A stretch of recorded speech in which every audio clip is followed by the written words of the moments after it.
Question में कह रहे हैं कि two beams of light having intensities I and 4i they interfere.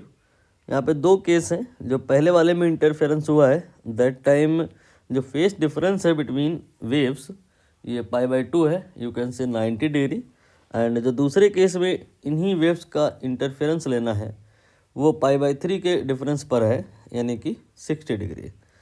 तो जो इंटेंसिटीज़ आएंगी, net intensities in these two cases, हमें उनकी वैल्यू नहीं निकालनी है, हमें उनका डिफरेंस निकालना है। तो फार्मूला क्या होता है नेट या रिजल्टेंट इंटेंसिटी निकालने का, ये आपको याद होना चाहिए। आई आर जो होता है उसका वैल्यू होता है, I R here is net intensity या resultant, I1 then plus I2 then 2 under root of I1 under root of I2 and then cos theta. यहाँ पे थीटा क्या है, फेस डिफरेंस है। I1 I2 are the intensities जो ये wave interfere कर रही हैं। अब यहाँ पे दो केस बनेंगे, उन दोनों केस में अंतर क्या आएगा, ओनली इन थीटा।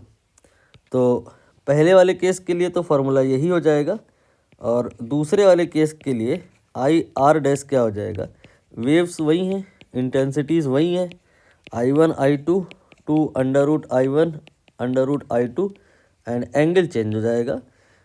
क्वेश्चन में पहले केस में एंगल ये जो है π/2 है और दूसरे केस में ये π/3 है। हमें निकालना है इन्हीं का डिफरेंस, तो हम इनको माइनस कर देंगे।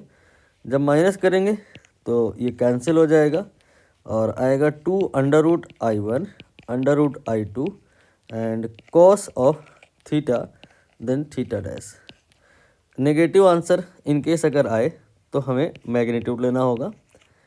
तो ये वैल्यू रखने के बाद क्या हो जाएगा, I1 and I2 values are I and 4i यहाँ पे रखा जा रहा है, तो ये अंडर रूट I हो जाएगा और ये अंडर रूट 4i हो जाएगा।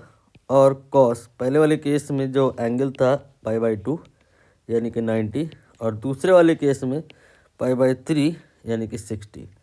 अब आप यहाँ पर कैलकुलेशन कर लें तो डेल्टा जो आएगा डिफरेंस, ये आपका रूट I 2 बार है तो 2i हो जाएगा, और रूट 4 हो जाएगा 2 एंड 2 दोनों मल्टीप्लाई हो जाएगा, तो ये आ जाएगा 4i।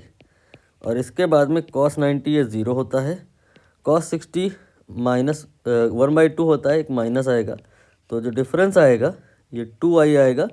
माइनस भी आएगा लेकिन उसे हम पॉजिटिव कर लेंगे बिकॉज हमने यहाँ पर डिफरेंस निकालना है, हमें बड़े में से छोटा घटाना चाहिए था, माइट भी अपोजिट हो गया है इसीलिए आंसर नेगेटिव आ गया है, वी कैन इग्नोर दैट।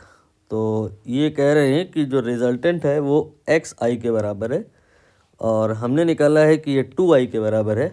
दोनों को कंपेयर करिए तो जो x आएगा दैट विल बी 2।